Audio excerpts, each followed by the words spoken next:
तीसरा जन्म भरत भूले नहीं, भरत के रूप में जन्म हुआ। धीरे धीरे इनके लिए राजगद्दी कुछ इनने स्वीकार, गुरु के पास में भी गए। विद्या धन में 6 महीने गायत्री के 24 अक्षर भी नहीं सीख पाए। विचार करने लगे, यदि आज हम गीता सीखेंगे, कल ग्रह शांति रुद्री सीखना पड़ेगी, कल कर्मकांड करना पड़ेगा। मुझे संसार में फंसना नहीं है साहब। 6 महीने के बाद घर से भी निकाल दिया। घर वालों ने एक खेत आ गया था, खेत की रखवाली दे दी। राम भरत इस खेत को देखना। 3 महीने तक रखाते रहे। जब बाल निकल आई, पक आई और जैसे ही कनू का बाहर निकलने कटने की तैयारी हुई, भरत जी ने चिड़ियों को न्योता दे दिया। राम की चिड़िया राम के खेत, चुन ली चिड़िया भर भर पेट, सारा खेत उजाड़ दिया। अंत में घर वालों को गुस्सा आई, घर वालों ने बाहर निकाल दिया। मिल जाता है तो राम जी की कृपा। देखिए, जो भगवान के भरोसे होते हैं उन पर भगवान कृपा करते हैं। तुलसी प्रेमा बाग की तुलसी होती ना, हम तुलसाने वाली तुलसी को कितना पानी देते हैं जब हरी भरी होती है, और वही तुलसी जब जंगल में हो जाए या अटारी के खूंट में हो जाए, साहब कोई पानी देने जाता है? तब भी हरी की हरी होती है। तुलसी बरे बाग की सींचत ही मुरझा, राम भरोसे जो रहे वो पर्वत पे हरिया। राम के भरोसे पर जो रहता है, राम पर विश्वास होकर के रहता है साहब, भगवान उसके आगे और पीछे डोलते रहते हैं। कब क्या आवश्यकता हो जाए। भोजन की व्यवस्था हो गई, सब व्यवस्था हो गई। एक राजा की, रहुगुण नाम के राजा की पालकी जा रही थी, पालकी में भी लगा दिया। अंत में जब इनके हाथों से चींटी आदि कुछने लगे, इनने पैर ऊपर नीचे को किया। जब वो पैर ऊपर नीचे को किया तो बैठने वाले राजा का सिर उस ओटनी में ढलने लगा। पालकी नीचे रखी गई, राजा गाली देने लगा। जड़ भरत ने विचार किया, आज यदि से ज्ञान का उपदेश नहीं मिलेगा तो लोग कल से संत और ब्राह्मणों को मानना बंद कर देंगे। कौन किसको मानेगा, कौन धर्म को मानेगा? इसे धर्म का उपदेश देना चाहिए। राजन, तुम गाली शरीर को दे रहे हो या आत्मा को दे रहे हो? ईश्वर तो सब में है, हम में भी ईश्वर है, लेकिन ईश्वर का अनुभव करना चाहिए। राजा, एक राजा था, राजा गुरुजी के पास में कहा, गुरुदेव भगवान कैसे होते हैं? राजा ने, गुरुदेव ने कहा, भगवान दिखाने की चीज नहीं है भैया, भगवान तो अनुभव करने की चीज है। लेकिन अब राजा मूडी होता है, फिर गया, बताओ महात्मा, गुरुदेव बताओ भगवान कैसे होते हैं, भगवान का स्वभाव। महात्मा को बहुत समझाया, अंत में महात्मा को क्रोध आ गया। महात्मा को जैसे क्रोध आया, राजा की गाल पर एक थप्पड़ लगाया, चारों उंगली एक अंगूठा भी उछड़ गया। राजा हाथ धर के रह गया। महात्मा पूछने लगे, क्या हो गया? बोले, बहुत जोर का दर्द हो रहा है, तुमने इतने जोर से थप्पड़ मार दिया। महात्मा बोला, गुरुदेव बोले, जरा पीछ कर हम निकाल के दिखाओ कितना दर्द हो रहा है। राजा बोला, क्या दर्द दिखाने की चीज है? दर्द तो अनुभव करने की चीज है, कितना हो रहा है। महात्मा बोले, मूर्ख, यही तो मैं तुझे समझा रहा था, भगवान दिखाने की चीज नहीं होती है मेरे भाई बहन, भगवान तो अनुभव करने की चीज है। आप अनुभव करें कि भगवान हम में है, आप में विराजमान, अनुभव करिएगा। बहुत समझाया श्री जड़ भरत ने, अंत में ज्ञान का उपदेश हुआ, राजा भक्त बन गया। किसी को बलि देने जाने के बाद बलि देगी तब भी प्रसन्न है। देखो, जिसको भगवान बचाना चाहे तब भी प्रसन्न है, कोई दुख नहीं है। मरने के समय भी कोई दुख नहीं है, लेकिन जब देवी के सामने खड़ा कर दिया गया, मरने के लिए तैयार, तलवार चलने की तैयारी हो गई, लेकिन जड़ भरत तो प्रसन्न है, प्रभु की इच्छा। लेकिन उस देवी पर नहीं रहा गया साहब। उस देवी ने विचार किया, ये मेरे स्वामी का भक्त है, और यदि मेरे स्वामी के भक्त को कोई मार देगा तो यदि स्वामी ने पहुंच दिया, देवी तुम रही और तुम्हारे सामने मेरे भक्त का वध हो गया, ये कैसे हो सकता है? उसी समय उस देवी से दुर्गा प्रकट हो गई। जाको राखे साहिया। प्रकट हुआ, अंत में राक्षसों का वध किया और भरत जी को अपने हृदय से लगा लिया। देवी बोली तुझे डर नहीं लगा? तुझे डर नहीं लगा इन मारने वालों को? बड़ा प्यारा जवाब दिया श्री भरत बाबा ने। जो जीव मां की गोद में बैठा हो, मां भले ही मारते रहे लेकिन किसी की हिम्मत नहीं पड़ती जब छोटा सा बालक हो और वह बालक मां की गोद में बैठे। कोई की मजाल है उस बालक को कोई हाथ लगा दे। मां पिट सकती है, सुन सकती है, लेकिन अपने सामने छोटे से बालक को पिटते हुए नहीं देख सकती। इसलिए आप तो मां हैं, हम आपके पुत्र हैं। अब मुझे किस बात की चिंता थी मुझे कोई मारे? मेरी मां नहीं, तू तो जगत की मां है। सुखदेव कहते हैं राजन, जड़ भरत के कथन को किया, 28 नरकों की कथा का दर्शन दिया। 28 प्रकार के नरक होते, जो व्यक्ति जैसा कर्म करता है राजन, उसी प्रकार का उस जीव को भोगना पड़ता है। अल्लाह नहीं करें संत बच्चों को शांति रखे। रौरव नरक होता है, कृतिक नरक होता है, भद्र नरक होता है। लोग दूसरे की मांस को खाते हैं ना, अपने शरीर को हष्ट पुष्ट रखते हैं, लेकिन तुम्हारे जाने के बाद में एक कढ़ाई चलती है साहब, कई हजार किलोमीटर की कढ़ाई से तेल उफन रहा है। जैसे आपने उसको भूंजा खाया साहब, आपके शरीर को उसमें डुबा दिया जाता है। आप उसमें चल चुरते हुए तेल में आप घूमते फिरते खाते रहे। राजन, जो पराये धन को अपने धन में मिला लेता है, पराये धन की चेष्टा करता है, ये धन मेरा हो जाए साहब, ये धन आपका नहीं, ऐसे जीव के लिए भद्र नाम का नरक मिलता है। जो चीज दान में चली गई हो साहब, जो आपने संकल्प कर दिया हो, चाहे पुष्प का कर दिया हो, चाहे संपत्ति का कर दिया हो, चाहे जमीन का कर दिया हो, चाहे राज्य का कर दिया हो साहब, आपका उस पर कोई अधिकार नहीं होता। पढ़ना संहिता। राजा नरक की कथा सुनी होगी, राजा हरिश्चंद्र की कथा सुनी होगी। हरिश्चंद्र जैसे राजा ने एक गाय दूसरे ब्राह्मण को दान देने के बाद राजा को वो दंड मिला ब्राह्मण के द्वारा साहब कि समस्त विषान हुआ। अंत में 100 वर्ष तक गिरगिट की योनि को भोगना पड़ा। भगवान का दिया हुआ दान कभी पूर्ण नहीं होता है साहब। आपके वंश को विनाश कर करके, आपकी संपत्ति को ठिकाने लगा करके, आपको समाप्त करके चला जाएगा।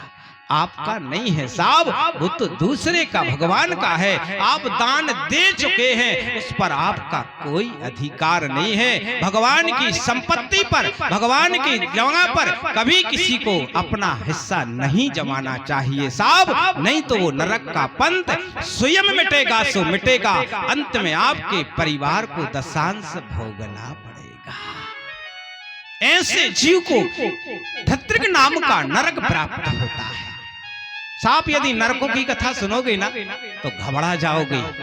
नरक इतने विचित्र हैं, कौन व्यक्ति कैसा कर्म कर रहा है उसका कैसा दंड मिलना चाहिए। राजा परीक्षित तो थर थर कांपने लगा, और राजा परीक्षित तो थर थर कांपने लगा। बोले राजन, अब मेरा उपाय नहीं है, हर जीव पर कोई ना कोई गलती बनती है। बोले कुछ उपाय है। जिसके घर में 3 यज्ञ होते हो उसको भोगना कम पड़ता। पहला यज्ञ हवनात्मकम, हर घर में हवन होना चाहिए। आप गुरु मंत्र से करें, राम मंत्र से करें, मरा मरा करें, स्वाहा स्वाहा, जो आपको अच्छा लगे साहब करें। जिसके घर में हवन होता है उसमें 28 नरक प्रवेश नहीं कर पाते हैं साहब। दूसरा यज्ञ का दर्शन दिया, अतिथि देवो भवः। अतिथि का मतलब होता है जो बिना निश्चित समय आपके अतिथि की सेवा करना भगवान की सेवा होती है। तीसरा, आप चीनी ले लें, जलाशय के पास जावें, गुड़ चीनी शक्कर आटे की गोली बना करके जलाशय में छोड़े साहब, ये तीसरा यज्ञ है। चौथा यज्ञ माताओं से अनुरोध है, जब आप भोजन बनाएं तो पहली रोटी गाय माता को निकालें। पहले रोटी का हक जो है वो गौ माता का है। जो आपके घर में बना सब्जी उस पर रख करके गौ माता की सेवा करें। आखिरी रोटी कुत्ते को खिलाना चाहिए, लेकिन सिस्टम बदल गया साहब। अब पहली रोटी गाय को नहीं दी जाती, पहली रोटी श्रीमान जी आए गरम गरम थाली में घी लगा करके, परसी साहब जब पहली रोटी गाय की खे है, सांड की रोटी है का हक है साहब पहली रोटी पर, और जैसे ही बार रोटी खाई तो जे भी ऐसे ऐसे मुड़ हिलाने लगे। क्यों?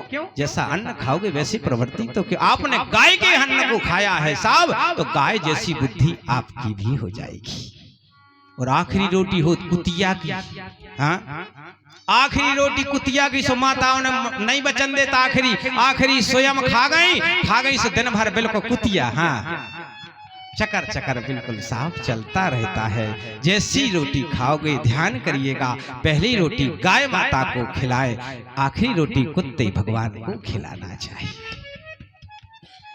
सुखदेव कहते राजन 28 नगरों से बचने का उपाय दिया, अंत में जिह्वा न भक्ति भगवत गुण नाम ध्येयम, जितना हो सके उसमें भगवान का भजन करे, भगवान के नाम को याद, उल्टा नाम जगत सब जाना, वाल्मीकि भय ब्रह्म समाना।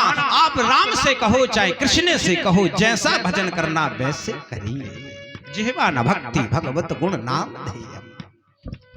एक बार श्री लक्ष्मी जी थी और नारायण भगवान निकल रहे थे, और जैसे ही होते से निकलते इतने में एक संत महात्मा किसी किसान को मंत्र दे गए, सो कह गए जो कृष्ण कृष्ण कहेगा। बेचारो कृष्ण, अब पढ़ो लिखो तो हाथों, कृष्ण कृष्ण कही, इतने में पत्नी नाश्ता की पोटली लेके आ गई, और जैसे ही नाश्ता की पोटली लेके आई, इन्हें सोची है सुन होगा गुरु मंत्र नीचे दब जाए।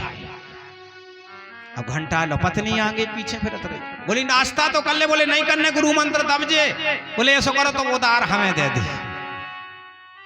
सुइया सही पत्नी हती, सो गुरु मंत्र दे दो, कृष्ण कृष्ण कृष्ण कृष्ण, पत्नी भजन लगी।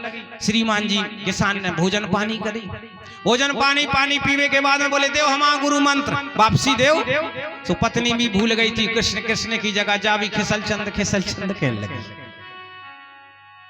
अब जो तो भूल ही गो, जो भी खिसल चंद हर वेरे बखरना ऐसे ले जा रहा माए से खिसल चंद। इतने में लक्ष्मी नारायण भगवान आ गए। लक्ष्मी जी ने पूछी जा बताओ प्रभु जो कौन को भजन है? हमने नारायण नन नारायण मोहन मनोहर तो बहुत सुने, लेकिन जो खिसल चंद कौन को भज रहा हो? भगवान बोले देखो देवी यही से नहीं जात, हम भाईचारों की संग है, तुम्हें हालांकि चूकी परंतु को जवाब ही देते रहो। बोले उनका बोले नहीं बता नहीं पड़ेगा कि किसका भजन कर रहा है। भगवान बोले तो हम नहीं बता रहा, वही से पूछ ले। तो लक्ष्मी जी रूप बदल के गई, किसान से पूछी का भैया तुम कौन को भजन या कर रहे? बेचारी गुस्सा में तो हत, आधा घंटा तो लक्ष्मी जी नाय माए भाई, किसान हो क्रोध आ गो कि जा तो संग ही नहीं छोड़ रही। किसान बोलो को हो भजरा देवी तुम्हारे खसवाई हो तो भज रहे। लक्ष्मी जी ने सन्यासी करो सो वापसी होके आ गई। बोले सुन लाई? बोले हाँ। बोले जा बताओ, लेकिन हमने बहुत नाव सुने, जो खिसल चंद का भैया पड़ गो, जो खिसल चंद नाव आपको कब पड़ गो प्रभु? बोले हमारे ने कहा हम एक बार गोवर्धन पे गौचारण कर रहे थे, तो गौचारण कर रहे थे, इतने में हमारा एक पैर पथरा पे से खिसल गो, तो ब्रजवासियों ने हमारा नाव एक खिसल चंद रख दिया। साहब चाहे खिसल चंद कहो, चाहे रामचंद कहो, चाहे श्याम चंद कहो, भाव को भाव अनक आलस हो, नाम जपत मंगल दिस दस हो। जिस भाव से जपो, जिस कृपा से भजो, साहब भगवान को याद करिए। सुखदेव कहते हैं राजन, वृत्तासुर की कथा आई है, और वृत्तासुर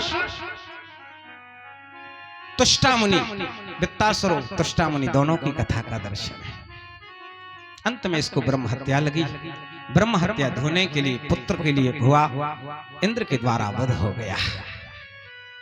देखिए ब्रह्म हत्या गौ हत्या कभी धुलती नहीं है। अंत में वृत्तासुर ने फिर भगवान का भजन किया। भजन करने के बाद भगवान आए हैं। देखिए कभी कभी राक्षस प्रवृत्ति वाले लोग भी भगवान को याद करते हैं। वृत्तासुर ने अर्जुन से कहा, वो इंद्र से कहा आप मुझे मार नहीं सकते अभी, और देखिए एक किसी से मरा नहीं। ब्राह्मणों ने कहा ये मरेगा तो किसी की हड्डियों से इसका उद्धार होगा। ये दधीच मुनि के द्वारा ही इस वज्र का निर्माण हुआ था, और भी धनुष भी इसी से निर्माण हुआ। तो अंत में वृत्तासुर भगवान तीनों देव सामने खड़े हैं। ये वृत्तासुर मेरी स्तुति करेगा, मेरी स्तुति करेगा, लेकिन वृत्तासुर ने किसी की स्तुति नहीं करी। भगवान सामने खड़े हैं। वृत्तासुर बहुत प्यारी बात कह रहा है। भगवान हमारा इतना भजन कहाँ है कि हम आपको नाम ले सके, हम तो इतना तप कहाँ है, इसलिए दासानुदास को लहा, आपके जो दास हैं उनके चरणों की रज को मैं प्रणाम करने का योग्य हूँ, मेरी इतना भजन कहाँ है। भगवान प्रसन्न हो गए कि तू भजन तो ठीक, जो मुझे भजता है हम उस पर प्रसन्न नहीं होते हैं, और जो मेरे भक्तों को भजता है मैं उस पर अति प्रसन्न होता हूँ। हमें खिलाए ना खिलाए कोई बात नहीं, लेकिन मेरे भक्तों की जो सेवा करे, भक्तों के लिए जो खिलाता है राजन, उस पर मैं अति प्रसन्न होता हूँ। भगवान ने वृत्तासुर को भी आशीर्वाद दिया, और इसको श्राप भी लगा हुआ, चित्र आगे दूसरे जन्म में चित्रकेतु आदि बन करके आया। शौनक ऋषि कहते हैं, ऋषियों शिशुपाल की कथा का दर्शन है, इसी में श्री प्रहलाद चरित्र का भी दर्शन आया। प्रहलाद बड़े धर्मात्मा राजा, अंत में पढ़ने के लिए भेजा, सब कुछ भेजा। पिताजी ने पूछी, बेटा कितने प्रकार की विद्या पढ़ी तूने? देखो जब हम अपने बालक का नाम लिखाते हैं, जब छोटा अच्छा बालक स्कूल जाए और स्कूल जाने के बाद उससे पूछे, क्यों बेटा पहले दिन 2 दिन में क्या सीखा, और वो गिनती अक्षर कोई पढ़ता है, माता पिता बड़े प्रसन्न होते हैं। तो आज प्रहलाद जी के पिता ने भी बेटा को गोद में बैठा रहा और पूछा, क्या पढ़ करके आए हो? बोले पिताजी 9 प्रकार की विद्या, श्रवणम कीर्तनम विष्णु, श्रवणम कीर्तनम विष्णु, स्मरणम पाद सेवनम, अर्चनम वंदनम दास्यम, साक्षात् माति निवेदनम। 9 प्रकार की भक्ति, इसी 9 प्रकार की भक्ति को श्री सबरी जी ने नवदा भक्ति कही है। प्रथम भगत संतन कर संगा, 2 जी भगत मम कथा प्रसंगा, इसी भक्ति का सुख। एक गीता जी का श्लोक, पिताजी भगवान की कीर्तन करो, कोई बात नहीं कीर्तन नहीं कर सकते हो तो स्मरण करिए, कीर्तनम स्मरणम। चलो स्मरण नहीं बनता तो पाद सेवन करिए, आप स्मरण करें, पाद सेवन करें, वो भी ना बने, वो भी सेवा आप पर नहीं बनती तो अर्चन करिए फूल भगवान को, वो भी ना चढ़ाए तो किसी के मंदिर में यदि आप सेवा नहीं कर सकते, आप फूल माला बेलपत्री नहीं चढ़ा सकते हैं साहब, तो आप फूल माला तोड़ करके या मंदिर के पुजारी को या मोहल्ले में कोई चढ़ाता पूजा करता हो साहब, उसको पुष्प माला दे दीजिए। वो भी यदि आप नहीं बनती है तो आप मंदिर के दरवाजे पर, अपने ही दरवाजे पर बुहारी लगाएं, कोई करे उससे जैसे आराम कहे। इतनी भी यदि आप पर सेवा नहीं बनती है, माला डालते, दान पुण्य भजन करते, तो आप किसी की सेवा में लग जाए, चाहे गौ सेवा में लगे, मानव सेवा में लगे, धर्म सेवा में लगे, भगवान की सेवा में लगे, सेवा करिए। किसी देवालय के पास पहुंच करके भगवान शिव की सेवा करें। कोई पर्व साल भर में आप बेलपत्री ना चढ़ा सके तो श्रावण के महीने में चढ़ाना। देखिए शिव पुराण के स्कंध में, 2 स्कंध में बहुत प्यारी बात कही। भगवान श्रावण के महीने में बेलपत्री का महत्व सुनिए, कितना बड़ा महत्व है। आप श्रावण के महीने में या तो भगवान शिव को समी चढ़ा दे या बेलपत्री चढ़ा दे, शिव लोक प्राप्त होता है। चलो बाबी नहीं चढ़ा पाए, कोई बात नहीं, आप बेलपत्री तोड़ करके किसी दूसरे भक्त को दे दें, भैया मेरी बेलपत्री सेवा में लगवा देना, शंकर जी पर लगो, सेवा पहुंच जाए। वो भी यदि आप नहीं पहुंच सकते तो कितनी छूट दी महापुरुषों ने। चलो कोई बात नहीं, आप बेल के नीचे ही से निकल जाइए, आप नहाएं बिल्कुल ना नहाएं, चाहे गाय और भैंस लेकर के बेलई के नीचे से साफ निकल जाए, भाव रखे ओम श्री शिवाय नमस्तुभ्यम, श्री शिवाय नमस्तुभ्यम। यदि 5 बार उस बेल के वृक्ष के नीचे से भी आप उच्चारण करते हो साहब, तो जो बेलपत्री चढ़ाने वाले को फल मिलेगा वो आपको मिल जाएगा। इतना भी नहीं कर सकते, बेल के नीचे भी नहीं जा सकते हो तो आप घर के पलंग पे पड़े पड़े भी विचार करिए, हमारे बगीचे में बेल लगा है, बेल का ध्यान पड़े पड़े भी यदि आप कर ले भैया तो भी बेल पत्री चढ़ाने का फल मिल जाएगा। कितनी बड़ी छूट भगवान शिव ने भक्तों को प्रदान कर दी। अर्चन वंदन दास्यम, जो आप पर सेवा बने उस भाव की भक्ति को सेवा करना। अंत में प्रहलाद जी को धकेल दिया, अग्नि से जलवाया, जल से सर्पों से डसवाया। कितने प्रकार की कथाओं का दर्शन है। पिताजी समझाने लगे। पिताजी को ऋषि प्रहलाद जी समझा रहे हैं, पिताजी कोई किसी का नहीं। तुम जिस पत्नी, जिस माँ को, जिस परिवार को प्रेम करते हो पिताजी, वो किसी का कोई नहीं होता। नीति शास्त्र कह रहा है, घनानि भूमौ पशवो हि गोष्ठे, नारी ग्रह द्वारे सखा संसाने, देह चितायाम परलोक मार्गे, धर्मानुगच्छति जीवेशा।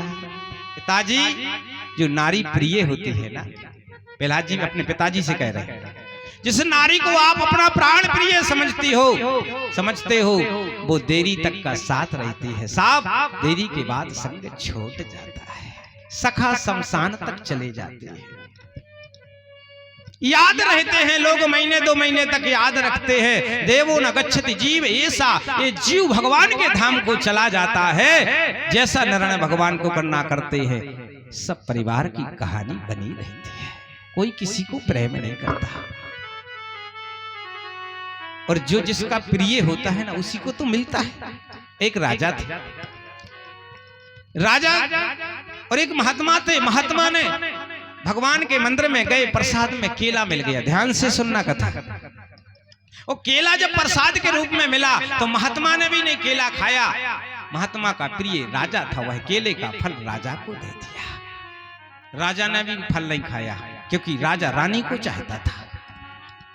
वह केले का फल, देखिए फल एक ही है, फल पहुंच कहां रहा है, रानी के पास पहुंच गया। लेकिन रानी भी राजा को नहीं चाहती थी साहब, वो मंत्री को चाहती थी।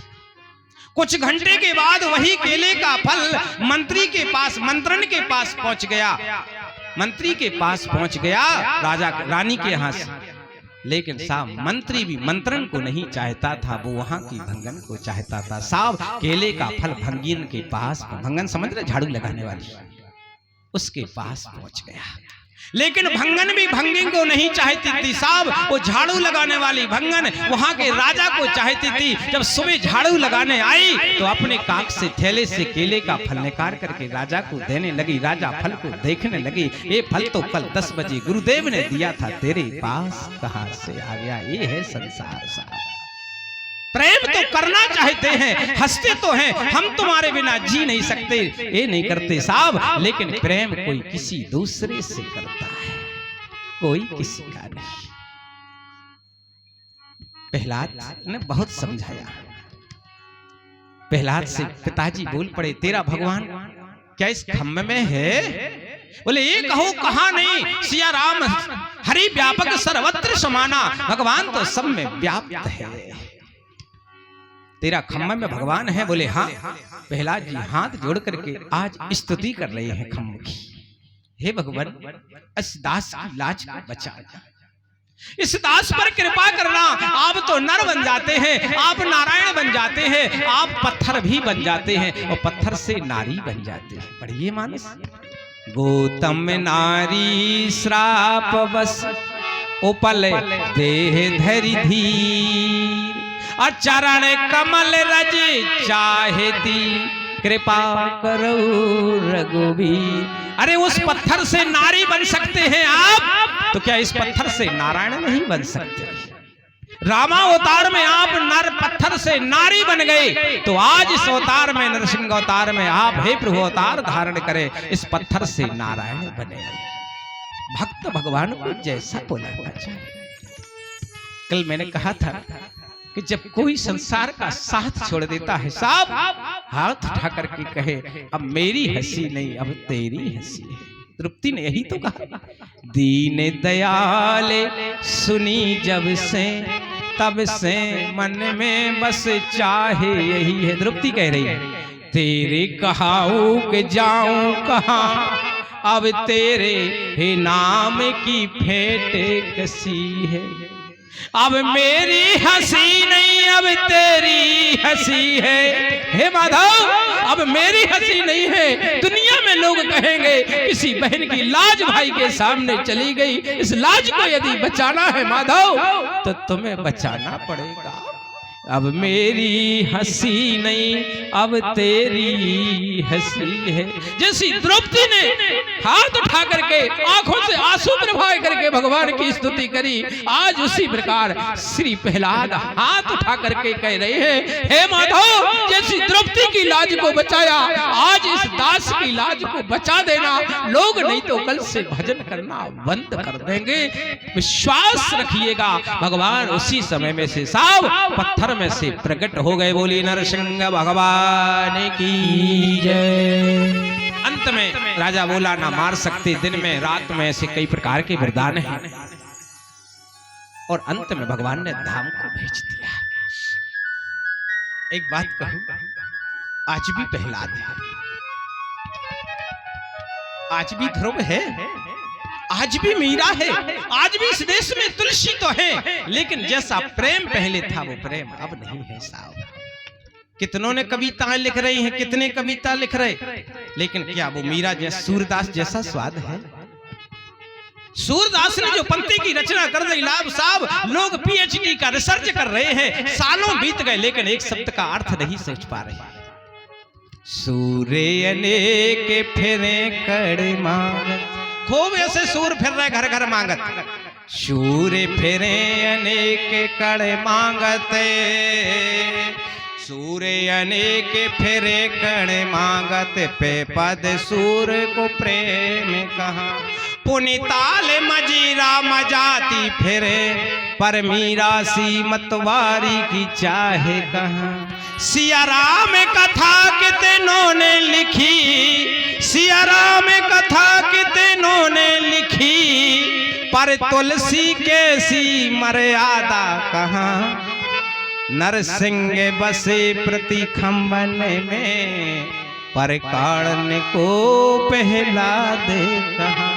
साहब आज भी खम्भ में भगवान है, आज भी पत्थर में भगवान विराजमान है, लेकिन कहने के निकालने के लिए प्रहलाद जैसी भक्ति का सूत्र चाहिए, प्रेम चाहिए, तभी भगवान प्रकट होते हैं। अंत में प्रहलाद को भी भगवान ने आशीर्वाद दिया, कई हजार वर्ष तक राज किया। आगे सप्तम स्कंद को पूर्ण करते अष्टम स्कंद में गज और गिराही की कथा का भी दर्शन हुआ। इसी में 14 रत्न निकले हुए समुद्र मंथन की कथा भी आई। कथा को इसलिए छूते हुए जा रहे हैं कि राम जन्म और कृष्ण जन्म का आनंद लेना है साहब। उसके बाद वामन भगवान की कथा आती है। वामन भगवान का जन्म हुआ, बोले वामन भगवान की जय। जन्म होते ही माता पिता ने आशीर्वाद दिया और राजा बलि के पास पहुंच गए और भक्त के दरवाजे पर पहुंचे हुए हैं। भगवत से कह रहे, भगत भर दे झोली, तेरे द्वारे खड़ा भगवान कभी नहीं। तेरे द्वार खड़ा भगवान, भगत भर दे झोली, तेरे द्वार खड़ा भगवान, भगत भर दे झोली, तेरे द्वार खड़ा भगवान, भगत भर दे झोली, भगत भर दे झोली, तेरे द्वार खड़ा भगवान, भगत भर दे झोली, भगत भर दे झोली, भगत भर दे झोली। तेरा होगा बड़ा यह शान के तेरी जुग जुग रहेगी शान, भगत भर दे झोली, तेरे द्वार खड़ा भगवान, भगत भर दे झोली, तेरे द्वारे खड़ा भगवान, भगत भर दे झोली। भगवान राजा बलि के दरवाजे पर खड़े हैं। राजा बलि की आहुति रुक गई, दरवाजे पर आए हैं। राजा बलि समझने लगे मुझे तो ऐसा लगता है आज यज्ञ नारायण प्रकट हो गए हो। इतना दिव्य तेज शूर नारायण तो नहीं प्रकट होकर के मेरी यज्ञशाला में पधारे, मांग लीजिए। भगवान और खड़े हो गए। भगवान मौन खड़े हैं। भगवान ने अपनी माला पूरी करी। राजन, अरे तुम तो धर्मात्मा हो, तुम्हारे बाबा बिलोचन हुए, प्रहलाद हुए। बलि सोचने लगा बालक तो 52 अंगल का है, लेकिन एक नहीं 7 पैरियों को जानता है, बड़ा गुणवान है। अरे तुम तो धर्मात्मा, जिसे जब किसी से कुछ लेना पड़े ना तो उसके नाम की बड़ाई करना पड़ती है। मांग लीजिए। मांगने का समय आया, संकल्प का समय आया। मांग जो आपको चाहिए वो ले लीजिए महाराज। आप चाहें तो 1000 गाय आपको सोने के सींग मड़वा करके खुर में दान प्रदान करूंगा। आप चाहें तो इस राजगद्दी का राज ले लीजिए। भगवान में मुस्कुरा रहे हैं। राजन घबराओ नहीं, राज्य तो ठीक, परलोक का भी राज आ जाएगा। जो आपको चाहिए वो ले लीजिए। भगवान, मुझे ऐसा लगता है आप ब्राह्मण हैं। बोले हाँ हाँ ब्राह्मण हैं। बोले ऐसा करो हम आपको जैसे ब्याह करवा दे। भगवान बोले बिल्कुल ठीक। बोले लेकिन महाराज ब्याह तो हो जाऊंगा, खर्च पानी। बोले सब हमारा राज भंडार करेगा। भगवान बोले ठीक है, ब्याह को खर्च होगा, बाल बच्चे पढ़वे लिखवे के हो गए। बोले संडमर का विश्वविद्यालय बाकी है, मैं उसी में एडमिशन करा दिया, निःशुल्क सेवा साहब। बोले बाल बच्चे पढ़ लिख गए, नौकरी की व्यवस्था, बोले वो भी सब व्यवस्था हो जाएगी। भगवान बोले सब परिवार आनंद से हो गो। यदि 4 मोड़ा हो गए और 4 में से एक आध मर जाए तो रोवे की व्यवस्था कहाँ होगी। राजा भगवान बोले यदि 4 बेटा हैं और 4 में से एक आध मर जाए तो रोवे की व्यवस्था सोई है। भगवान बोले नहीं नहीं राजन, जिसका मरता है साहब रोना उसी को पड़ता है। आज तक मिले को नहीं रोवे बारी किराए से। हमारा दद्दा मर गया, चलो घंटा रो लियो साहब। जिसका मरता है रोना उसी को पड़ता है। भगवान बोले तो ऐसी शादी हम क्यों कराएं जिसे संसार में रोना पड़े। भगवान ने शादी को ही ठुकरा दिया। अंत में राजा परीक्षित सुखदेव कहते हैं राजन, संकल्प का समय आया, गुरुदेव ने हाथ को पकड़ लिया। संकल्प नहीं कर सकते। राजा नहीं माना। शास्त्र कहता है राजन के लिए गुरुदेव ने उपदेश दिया नीति शास्त्र में। राजन 3 जगह यदि झूठ बोली जाए तो पाप नहीं लगता। स्त्री नरम विभावे चा विद्धरते प्राण संकटे। यदि किसी की गाय के प्राण संकट में हो, उत्तर दिशा को गाय जा रही हो और आपसे कहें गाय उत्तर दिशा को गई, मारने वाला पीछे लगा, आप बोले उत्तर को नहीं गई गाय तो दक्षिण को चली गई साहब, मारने वाला चला जाएगा, गाय के प्राण बच जाएंगे। वहां झूठ बोलना कोई पाप नहीं होता। आप न्यायालय में जज साहब के पास पहुंचे, यदि आप न्याय के अनुकूल गीता पर, कुरान पर, भागवत पर आप हाथ रख दीजिए साहब। एक न्यायालय में झूठ बोलना, धर्म के लिए झूठ बोले कोई पाप नहीं होता। तीसरा सूत्र दिया, स्त्री नर्म विभावे। किसी कन्या की शादी हो रही हो और शादी के समय बारात आ जाए, जनमासे में हो जाए, बारात लई जाए और कोई सज्जन मिल जाए का भैया कन्या कैसी है और आपसे पूछे, आप बोले बिल्कुल सालक राम जैसी है साहब, ब्याह बिगड़ जाएगा, बारात लौट जाएगी। कन्या के पक्ष में एक झूठ बोल दीजिए साहब, जीवन का कोई पाप नहीं लगता है। 3 जगह राज्य को बचाने के लिए राजा एक झूठ शब्द का उपयोग कर ले तो कोई पाप नहीं होता है। अंत में राजा प्रसन्न हुआ। राजन ने कहा भगवान हम किसी की नहीं मानेंगे, हमारे द्वारे पर यदि भगवान आए हैं तो इससे अच्छा भाग्य क्या होगा। जो संसार को देता है, संसारपति आज इस राजा के सामने हाथ फैला करके खड़ा है तो इससे सौभाग्य क्या होगा। हम दान देंगे। उसी समय राजा के लिए गुरु ने श्राप दे दिया। अंत में कथा आती है कि टोंटी में जाकर के शुक्राचार्य जी की एक आंख भी साफ हो गई। जानते इसका अर्थ? इसलिए आंख साफ हो गई। यदि गुरु चेला दान करे और गुरु मना करेगा ये दान मत करना साहब, तो समझिएगा गुरु की आंख फूट जाएगी। और चेला दान कर रहा है, वो गुरु दान कर रहा, चेला मना करेगा तो साफ चेला की आंख साफ हो जाएगी। पिता दान कर रहा है, पिता दान के लिए तैयार है और बेटा कहे दान मत करना पिताजी माताजी, तो समझिएगा कि बेटा की आंख शुक्राचार्य जैसी साफ हो जाएगी और माता पिता की रक्षा भगवान करते हैं। ये संकेत दिया और भगवान ले जरूर लेते साफ। लोग कभी कभी सोचने लगते हम कौन भगवान ले सकत कछ, भगवान बन के ले लेत, भगवान भूत बन के ले लेत। हाँ, एक बार एक भक्त थे, गांव में भूत लगे, बेचारो गंगा जी होशरावे जा रहे थे, इतने में नारद जी मिल गए। नारद जी ने पूछी क्यों रामदास कहाँ जा रहे? बोले भूतों होशरावे जा रहे हम तो अपने गांव के। तो बोले हमें दिखाओ भूत। गांव को बोलो का भूत दिखावे की चीज है, बड़ी दार तो गुनिया ने पकड़ पाओ, कितने नरियल कितनी अठवाई पूरी कितने 2-5 हजार गुनिया ही ले गो, कौन लौट के फिर के करैया पहुंच गए। तो बोले हम भूत नहीं। नारद जी बोले विश्वास मानो तुम्हारा भूत एक नहीं लौट सकत इनमें से। सो नारद जी ने कोई चमत्कार दिखाओ, गोला बनाओ। भक्त से कही लेकिन तुम दूर हो जा, हम देखें के लिए भूत, तुम्हारा तो देखे ही दिखाए, हमने नहीं देखे कि भूत होत कैसे है। तो नारद जी ने जैसे ही गोला लगाओ, वो कपड़ा एक घेला हतो, घेला में सफेद कपड़ा बंधो, तो जैसे ही कपड़ा खोलो और वो घेला में देखो साफ सो लड्डू गोपाल विराजे।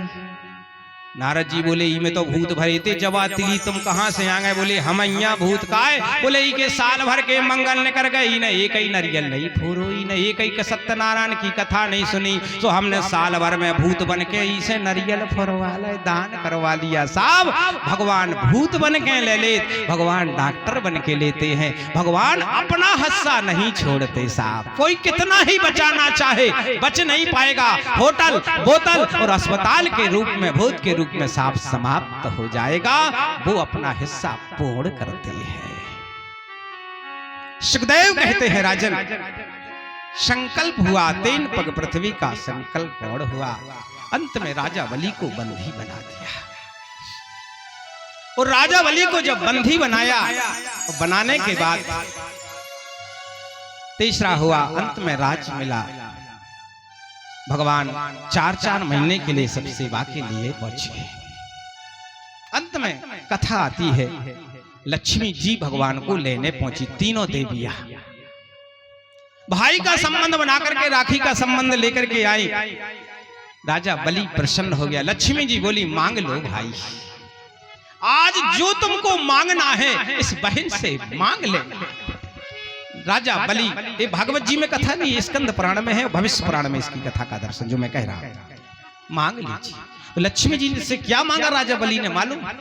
राजा बलि ने कहा यदि मां देना चाहती हो बहन तो एक आशीर्वाद दो कि सारे साल भर तो हम अपने 363 दिन तो रहेंगे अपने धाम में, अपने राज्य में, लेकिन 3 दिन के लिए मुझे पृथ्वी का वास दे दो। कातक के महीने में जो 14 होती है ना, जिसको हम छोटी दीपावली कहते, 14 कहते, 14 अमावस्या और परमा, 3 दिन में राजा बलि का वास यहाँ होता है। और जब तक राजा बलि का वास होता है साहब, लक्ष्मी की उस समय जय जयकार होती, लक्ष्मी पूजन होता, बड़े सुंदरता रूप से होता है, क्योंकि 3 दिन तक इस पृथ्वी पर राजा बलि का वास रहता है। 3 दिन के बाद राजा बलि अपने फिर सुतर लोक को चला जाता है। जो इसमें लक्ष्मी की पूजा करता है अखंड रूप से